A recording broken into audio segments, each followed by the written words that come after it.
Hello and welcome to this brand new edition of Global Lens on Newsline Live with me, Neha Khanna. As always, we have a packed show for you. Let's get started with our big focus tonight. It is Prime Minister Narendra Modi's 74th birthday today, and it coincides with the Modi government completing 100 days in office in its third term. On the occasion, we on Global Lens will take an in-depth look at India's foreign policy as shaped by Prime Minister Modi's vision over the past decade since he assumed office in 2014. We'll examine the many accomplishments, out-of-the-box decisions and the challenges that have defined India's foreign policy in recent times. Whether you agree or not with some of the major foreign policy decisions of the last decade, one thing is indisputable. In these 10 years of Prime Minister Modi's tenure, India has vastly reshaped its foreign policy landscape. Most analysts are of the view that his tenure has been marked by an assertive and strategic approach to international relations. Keeping India's national interests first, enhancing India's global stature and fostering economic and security partnerships have been unmistakable high points of Prime Minister Narendra Modi's foreign policy. Let's look at some specific instances that demonstrated the success of India's foreign policy in recent times. Under Prime Minister Modi's leadership, the country has consistently demonstrated its resolve to bring its people home safely from every challenging situation, whatever the circumstances. From evacuating Indian citizens from war-torn countries like Syria and Yemen, to launching Operation Ganga to evacuate Indian students stranded in war-torn Ukraine. The message has been crystal clear: no Indian citizen should be left behind. During the COVID-19 pandemic, when even the richest and most developed countries of the world left poor and small nations to fend for themselves, India exported over 200 million doses of COVID vaccines to over 100 countries under the Vaccine Maitri initiative. This initiative was instrumental in addressing vaccine shortages in various regions and strengthened India's diplomatic ties around the world and showcased its role as a responsible and generous global player. Prime Minister Modi's approach to South Asia has been both pragmatic and ambitious. His government succeeded in finalizing the landmark land boundary agreement between India and Bangladesh. The South Asian satellite GSAT-9 launch was a milestone in South Asian regional cooperation.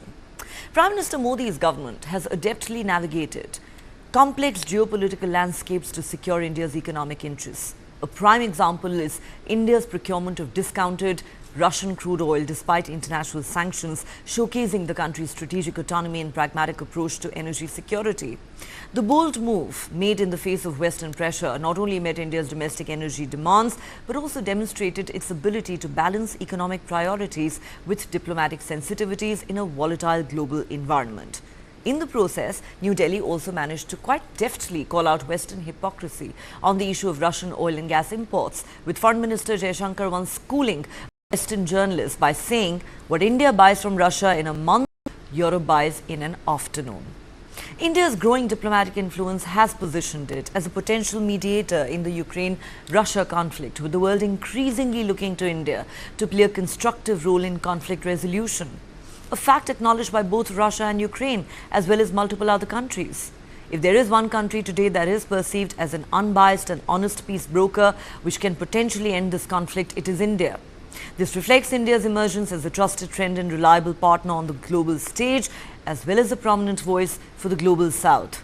India's successful presidency of the G20 in 2023 marked a significant milestone in its trajectory as a rising power. Under India's leadership, the G20 achieved what looked like a very elusive consensus on key global issues, including the Russia-Ukraine war, and took the historic step of including the African Union as a permanent member of the grouping. These accomplishments solidified India's position as an emerging world leader capable of bridging diverse international perspectives and championing inclusive global governance. Many countries, including Russia and Iran, have agreed to trade in the Indian rupee, strengthening India's economic leverage, enhancing India's economic sovereignty and reducing dependency on the dollar. This policy has boosted India's economic influence and reduced vulnerabilities related to currency fluctuations and international trade dynamics. Under Prime Minister Modi's leadership, India has initiated and led several international alliances, demonstrating its commitment to addressing global challenges and its ability to mobilize international cooperation. These include the International Solar Alliance, the Global Big Cat Alliance, the Global Biofuel Alliance, and many others. When the Cold War between the US and USSR was raging and shaping the contours of international politics in the initial 2 decades following India's independence, its foreign policy was determined by the principle of non-alignment. However, today, India has moved to the era of multi-alignment, as has been outlined by External Affairs Minister Dr. S. Jaishankar on multiple occasions and driven by Prime Minister Narendra Modi's vision of India's place on the global stage. Today, India skillfully maneuvers between China-led or Russia-led groupings such as the BRICS and the Shanghai Cooperation Organization, along with its involvement in US-led groupings such as the Quad. India is part of the International North-South Transport Corridor, a multimodal transport corridor connecting St. Petersburg in Russia to Mumbai in India. The corridor offers a platform for India to collaborate with Russia, Iran and the Central Asian republics towards fostering a Eurasian free trade area. Then there is the India-Middle East-Europe Economic Corridor. On the sidelines of the G20 Leaders Summit in September last year, the leaders of India, the European Union, France, Germany, Italy, Saudi Arabia, the UAE and the United States announced an MOU committing to work together to develop this corridor, which promises a transformative integration of Asia, Europe and the Middle East. India is an important member of BRICS, a grouping of the world's leading emerging economies such as Brazil, Russia, China and South Africa. India was instrumental in co-founding the New Development Bank, a new multilateral initiative expected to rival the World Bank in the times to come. India is a member of the Shanghai Cooperation Organization, a Eurasian political and economic organization, and then there is the Quad, Quadrilateral Security Dialogue, an informal strategic dialogue between India, the US, Japan and Australia with a shared objective to ensure and support a free, open and prosperous Indo-Pacific region and counter China's growing expansionism and aggression. In the last 10 years, the government led by Prime Minister Modi has pursued what India proudly calls its strategic autonomy. The rise in India's standing from a struggling developing nation to one of the fastest growing economies in the world and an emerging power has given it a seat at numerous tables, Quad, G20, BRICS, the SCO, and bolstered its claim to permanent membership of the UN Security Council. Prime Minister Modi's third term in office this year began with India's participation in the BRICS foreign ministers meeting in Russia and the outreach session of G7 in Italy. Though not a member of G7, India gets invited regularly to its annual summits, in a clear indication that the West sees value in having India as an interlocutor and partner when global challenges are under discussion.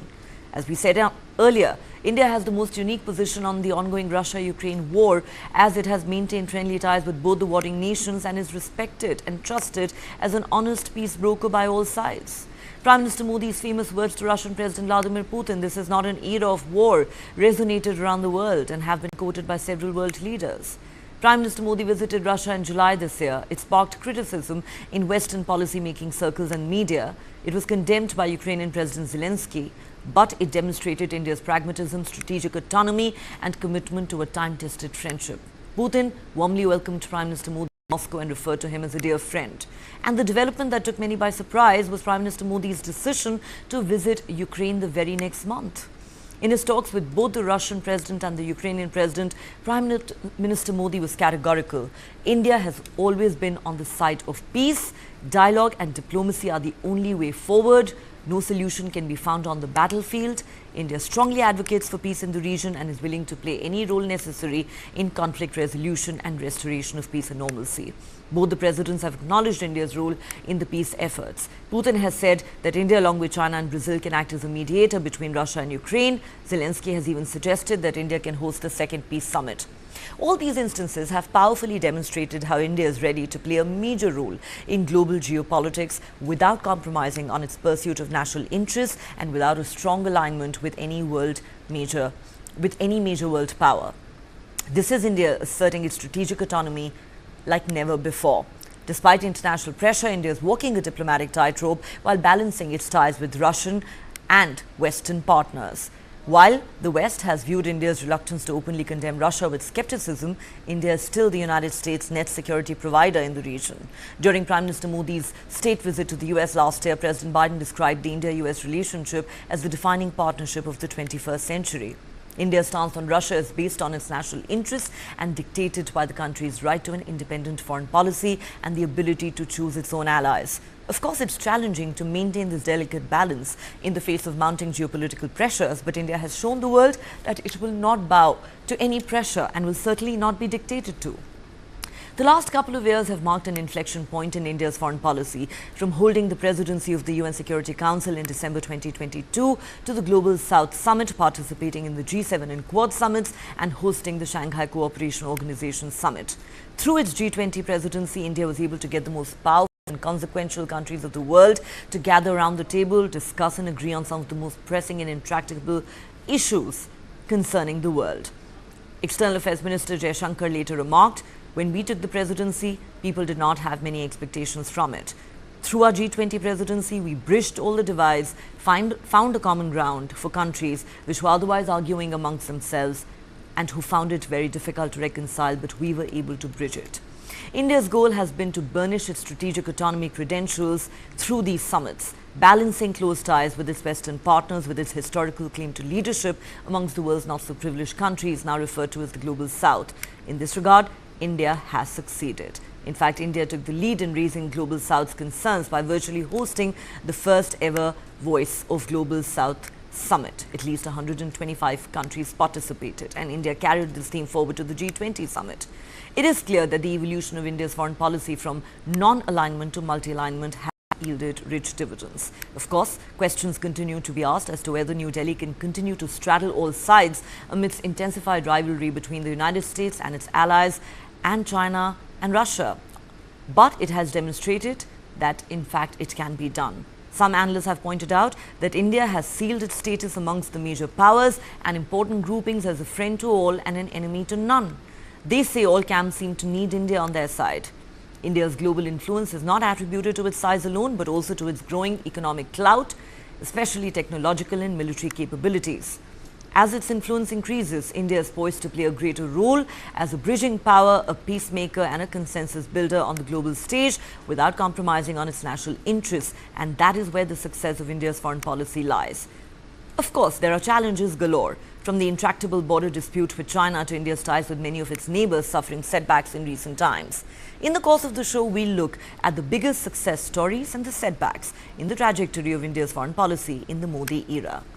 All right, let's go straight across to our guest. We are joined tonight by Ambassador Kanwal Sibal, former Foreign Secretary of India. So thank you so much for joining me on Global Lens tonight. I will come straight to the most fundamental question. What do you think are the biggest factors that have shaped India's foreign policy in the Modi era, and how much of a success do you think it's been? Well, I think in managing an active and successful foreign policy, you need leadership. Confident, clear, assertive leadership. Assertive not in the sense of throwing one's weight around, but asserting India's national interest and giving it primacy. I think Prime Minister Modi has provided that kind of leadership, without which we would not have attained the kind of successes that you have outlined in your introduction. Number two, if there is a big gap in what you want to do internationally and your domestic situation, especially economic, then you are actually boxing above your weight. And countries, while they may be polite and diplomatic with you, they may not take you that seriously because they know that the ground on which you stand internally is not very strong. And that is where Prime Minister Modi has been successful, because he has pursued policies which have seen a very rapid rise in India's economic growth, to the point of India becoming the 5th largest economy, and in another couple of years becoming the 3rd largest economy. So when a country like India, with a virtually $4 trillion economy and set to reach 5 trillion, acts on the global stage, then other countries have to take note. They have to accept that they cannot push India around, and they have to accommodate India when it comes to its national interest. Now, in your introduction, you mentioned many of the initiatives Prime Minister Modi has taken, including the very successful G20 summit, and that has consolidated India's role as a peacemaker and as a bridge between adversaries.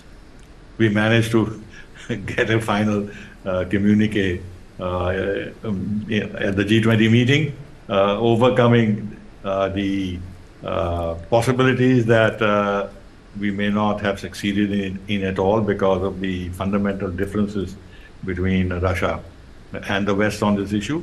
But we were able to bridge this gap. So that's the second thing, that our economy has given Prime Minister Modi the kind of foundation on which to project our international image.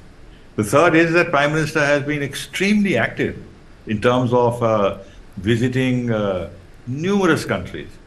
You know, this needs a certain degree of energy. I mean, if you contrast him, I don't want to criticize Prime Minister Manmohan Singh unnecessarily, but if you contrast with the kind of frequency of visits that Prime Minister Manmohan Singh made to world capitals and what Prime Minister Modi has done, the contrast is striking. I mean, Prime Minister Manmohan Singh did not even visit properly our neighboring countries, our immediate neighboring countries. But look at the number of times that the Prime Minister has done that. And he's done that because he understands that we must have a stable and secure neighborhood, whatever the challenges. It's not as if the challenges are not absent. We've seen in the case of Maldives, where we've been able to recover the situation, and now we've had a setback in Bangladesh. But what Prime Minister and Sheikh Hasina had done in the previous 10 years is to build bonds between the two countries which cannot be easily broken.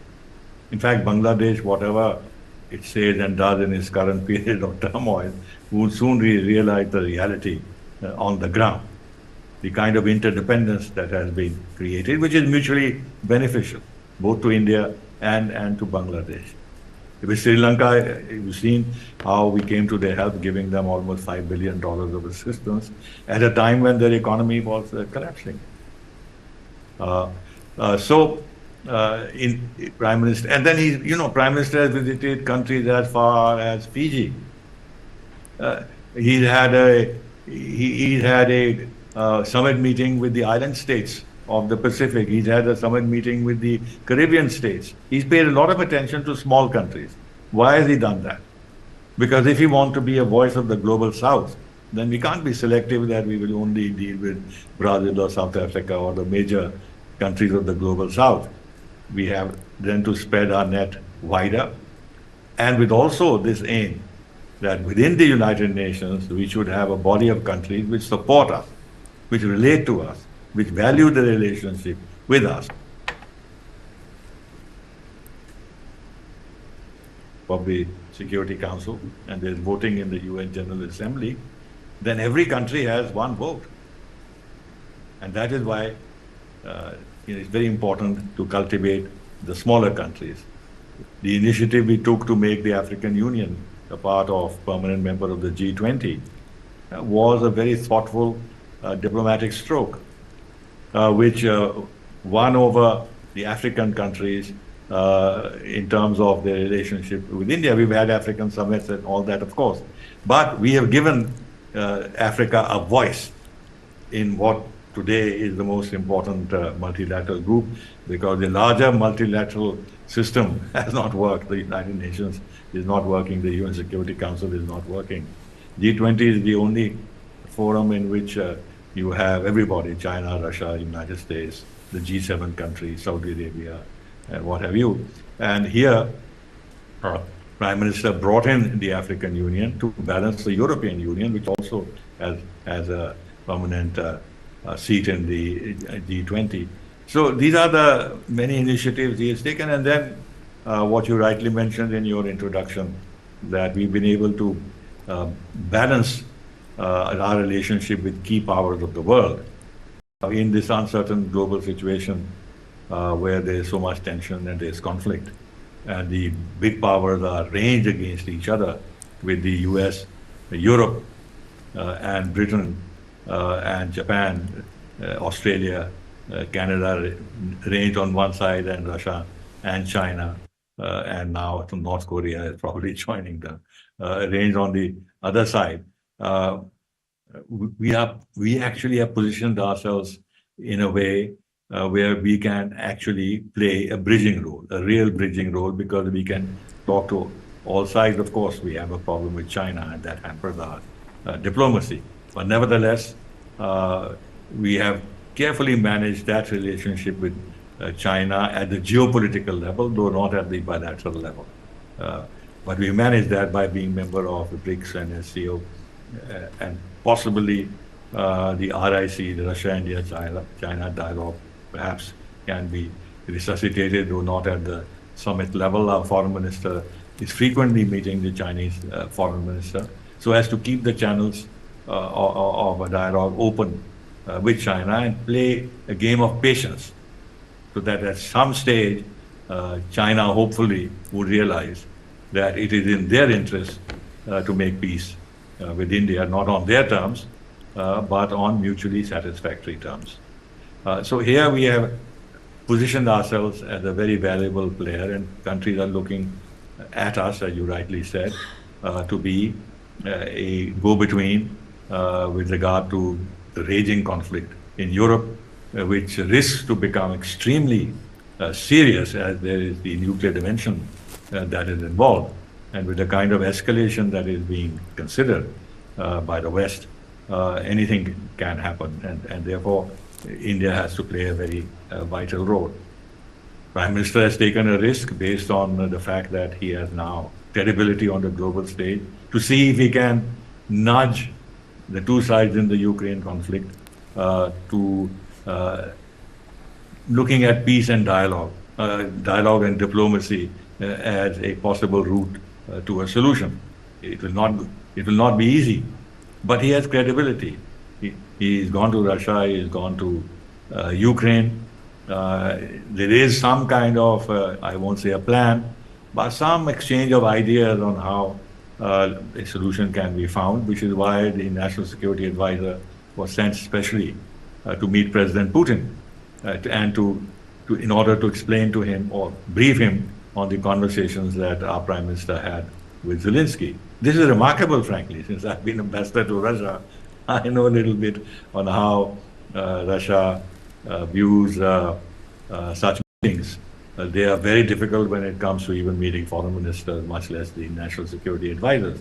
But the credibility of our Prime Minister is such that President Putin made the exceptional gesture of having the National Security Advisor of India sitting across the table and explaining to him what the Prime Minister's conversations were in Ukraine, in Kiev. So all these are, and there are many other aspects of our foreign policy under him, which we can easily characterize as great success. As you mentioned, India, the voice of the Global South. Now, this is very important. We've had 2 summits of the Global South and the third one also very recently.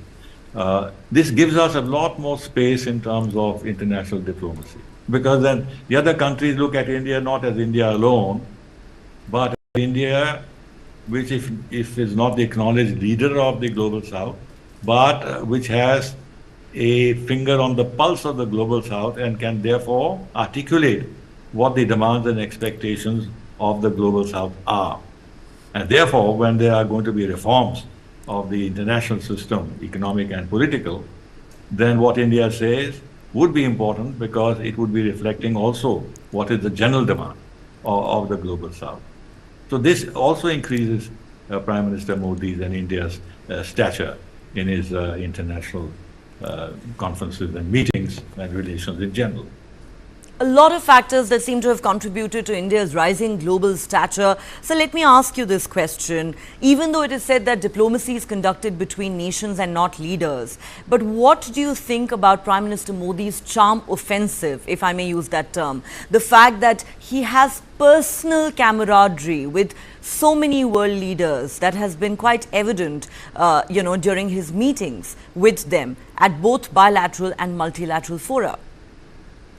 Well, yes, largely it is true that diplomacy is between nations. But then why do we elect leaders?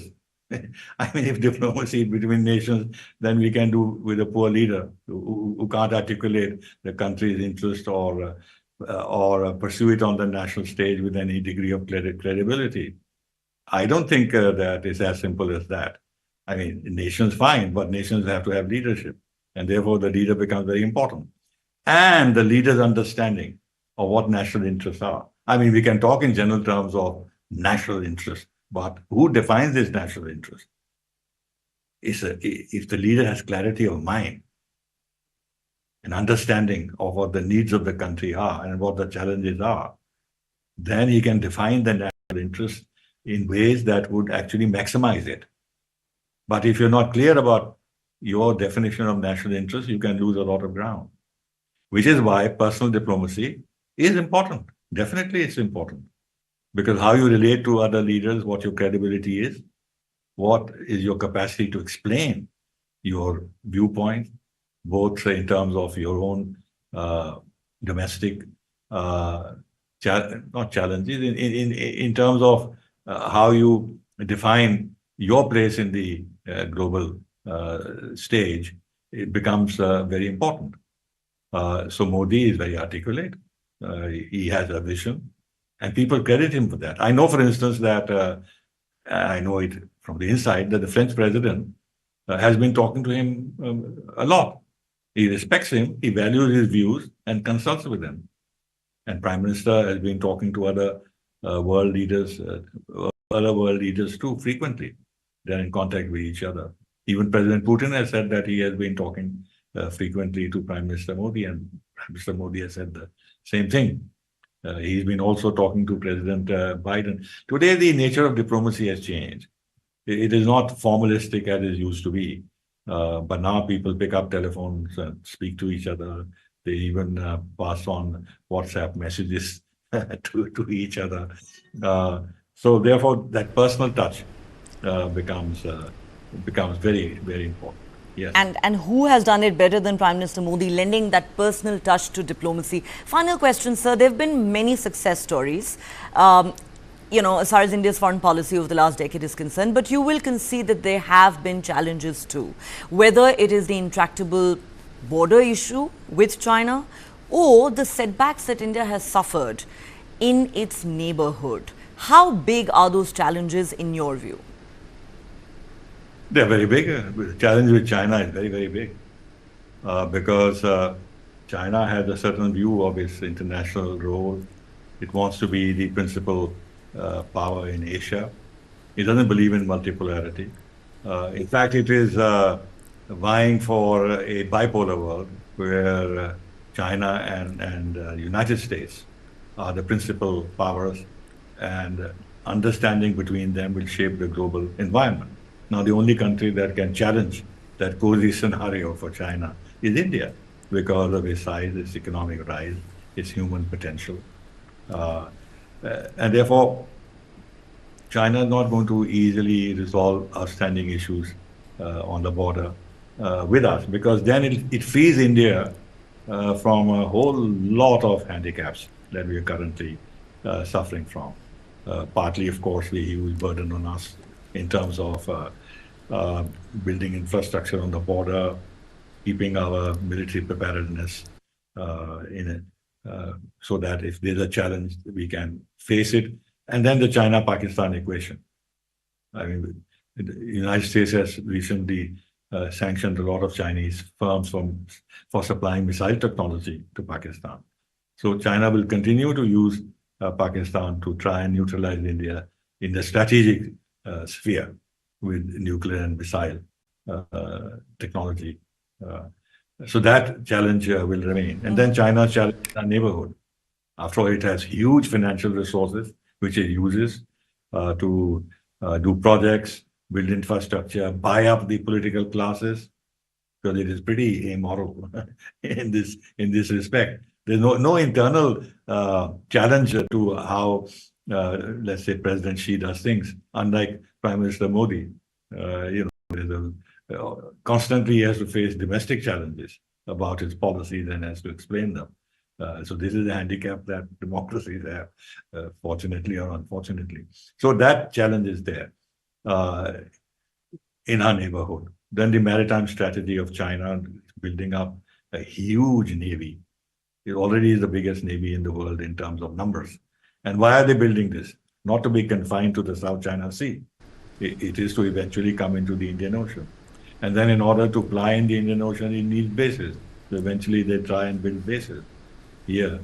So Right. in the Indian Ocean, therefore we have to then look ahead and see how we're going to challenge. And that's where what you said earlier, our relationship with China, with the United States, Quad and all that comes in order to build up some deterrent capabilities. So China therefore has to behave as a lawful member of the international system Right. rather than seek to exert hegemony on first in South China Sea, East China Sea, Southeast Asia, and then the rest of the world through the BRI program and everything else. Absolutely. So there are plenty of challenges in the neighborhood, but plenty of success stories to revel in. Whichever way you look at it, Prime Minister Modi has certainly redefined India's foreign policy. On that note, Ambassador Kanwal Sibal, always a pleasure having you on the show. Thank you so much for talking to us, sir. A pleasure. Bye-bye.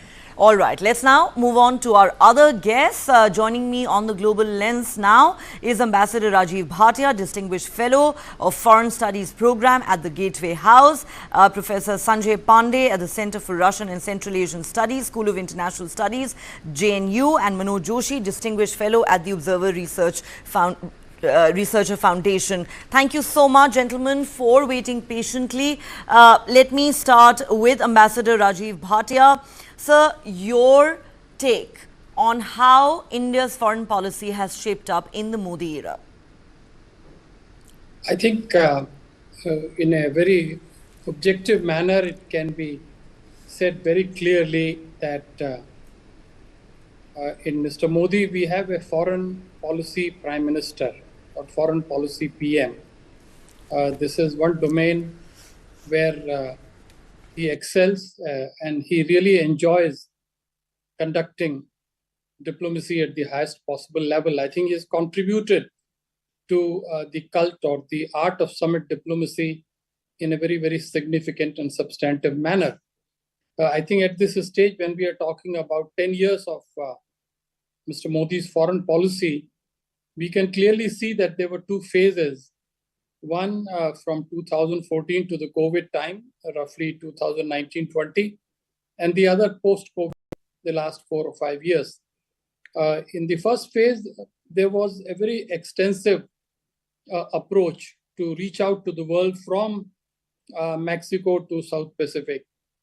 Then in the second one, first we had to handle the COVID-related complications and this whole question of economic recovery. And then before that challenge could be met, there were two new challenges, the two wars, Ukraine and Gaza conflict. And as a result, India's foreign policy had to tackle and factor in those challenges as well. But in overall terms, I think when it comes to foreign policy, India has every reason to be proud of its prime minister, its foreign policy machinery, its national security strategy and framework. And I think we can say that the team Modi has very successfully protected and promoted India's national interest, but keeping its worldview in picture.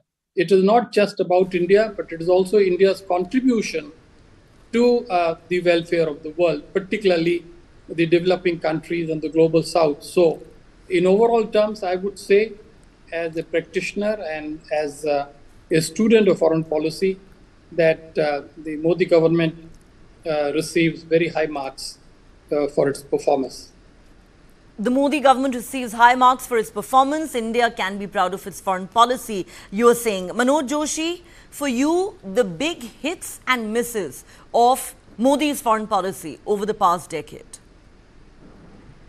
Well, you see, I think it's important to take into account the fact that Modi's performance has gone along with India's performance, meaning India's rise also has been noticeable.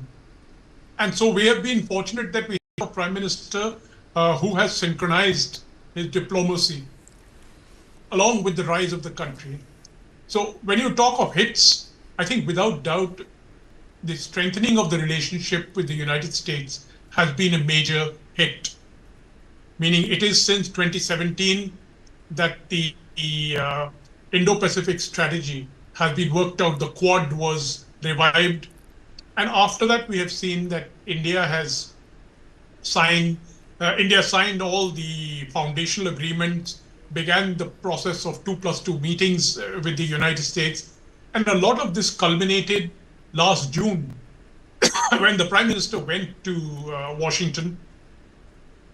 And we saw the signature on a number of agreements, as well as reference to a number of agreements, which spoke of a much, much closer technology and economic partnership with the United States. So I would say the United States is a major hit out there. Then, if I want to look at it in a very contrasting fashion, another hit has been the manner in which India handled Maldives. When the new government in Maldives was elected, it came up on an India out platform. But India did not overreact. Instead of that, we slowly and patiently worked. And the result is that today, our relationship with Maldives has once again become strong with the same person who had led the India out program, President Moizu. So as I said, I can see very distinct hits here. If you talk of misses, some of the misses have been, and of course, I can't forget the G20, the Global South, the leadership of the Global South. I think India has very categorically and clearly sent a signal to the world that it will be the bridge, that they should come to India, and it will serve as the bridge. And India has served as a bridge not only there, India is serving a bridge on the Ukraine issue as well. We have not been so active on the Gaza front, but we have been active on the Ukraine front, which has been visible recently by the Prime Minister's visits to Russia and Ukraine, as well as the recent visit of the National Security Advisor to Russia. As far as the misses are concerned, I would say, some of the misses are circumstances which are outside our control. And one of the primary ones, of course, is Bangladesh, which we have not been able to, which was something which was out of our control. We have reacted to it. How we react to it remains to be seen, I think. But otherwise, I would say that by and large, the Prime Minister Modi's foreign policy has been one of hits and not misses. More hits than misses. Interesting. China remains an intractable issue. Bangladesh may be a setback, but you're saying that really was beyond India's control, driven more by circumstances. Let me take this to Professor Sanjay Pandey. Professor Pandey, what is your assessment of the way India's foreign policy has navigated multiple geopolitical minefields in the last 10 years, while in a sense redefining itself, under Prime Minister Modi's leadership? I would say the biggest achievement has been the seamless manner in which the government has tried to merge economic development agenda with security, preparedness, and need to bring India to the front stage on the global arena. So there has been a way in which the domestic and foreign policy and security agendas have been brought together in a very seamless manner. The second most distinctive thing about the government's foreign policy is its adaptiveness and suppleness. In the initial 4 or 5 years, we have seen how, with some of the difficult neighbors, especially with China and Pakistan, Prime Minister Modi adopted a certain approach of trying to indulge them, inviting the Pakistani Prime Minister to his inauguration in 2014. Then the summit meetings with the informal summit meetings with Chinese President in Wuhan 2018, and then in Mamallapuram in 2019. But soon he realized that this alone is not going to work. India has to be prepared to deal with these challenges. And therefore, the way India has tried to build its infrastructure on the border, for example, with China, and tried to recalibrate its policy with China and Pakistan and other neighbors.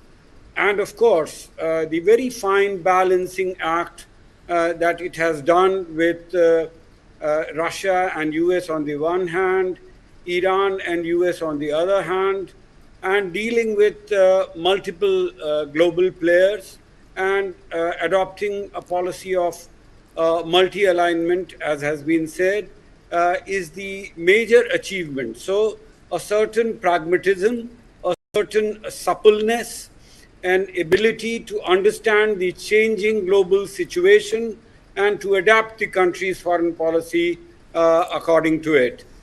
Some of the challenges, rather I would say opportunities, and the agenda or the task that the government has before it, one can say that they need to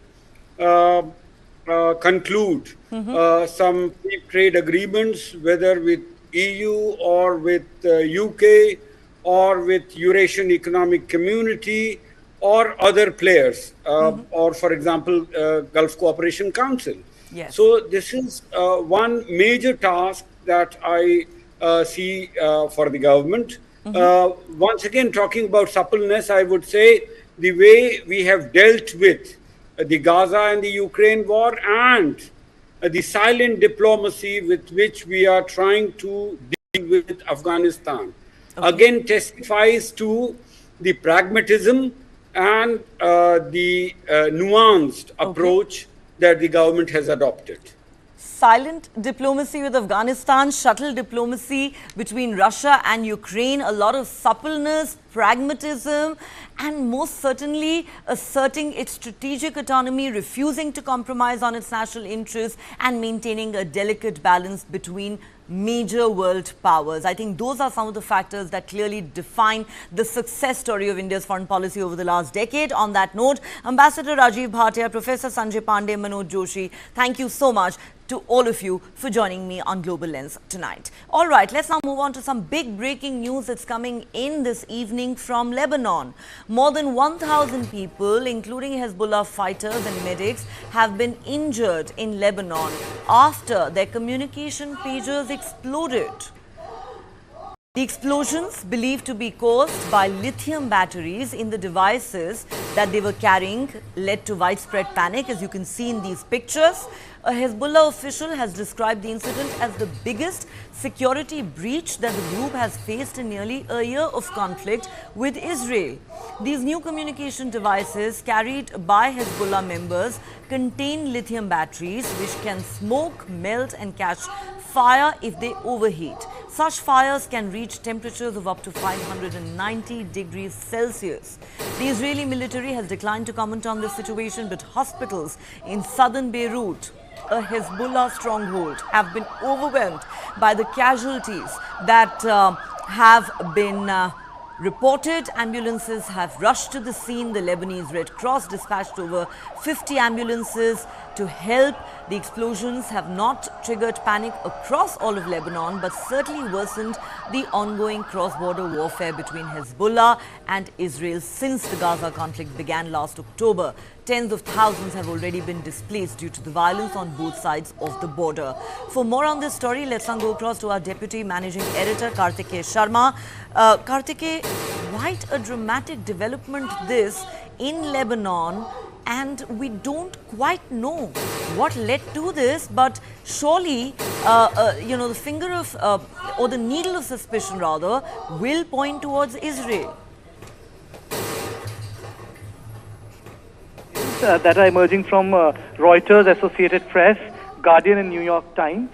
More than 1,500 Hezbollah fighters, terrorists have been injured. Now, if the reports are true, then it is one of the biggest cyber attacks done. As of now, Israel has not taken the credit for it. It never does. but there is an emergency meeting called by the Prime Minister of Israel. Now, Lebanese Red Cross, being reported by Vice, it has dispatched 50 ambulances and 300 medics. Now, if you look at those iconic visuals of the street where it burst, people would be befuddled to understand as to how a pager can cause an injury so grievous. So let me get you those details. Pagers have rechargeable lithium batteries. They are used in wide range of products.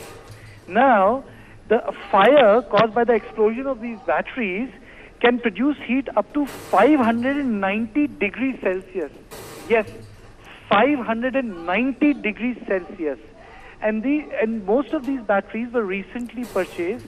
And with this sort of an operation, it tells us that the war has acquired a bigger dimension, which means that this time Israel has decided to go and hit at Hezbollah.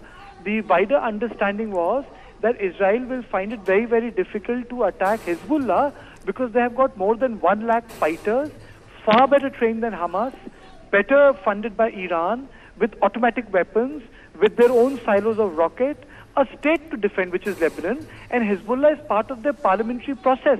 It's not as if Hezbollah operates at a different layer in Lebanon. So keeping that in mind, the sort of operation that has happened is, I would say, has to be extremely complex. Yes, Israelis have done operations in Iran. They have used an automatic weapon against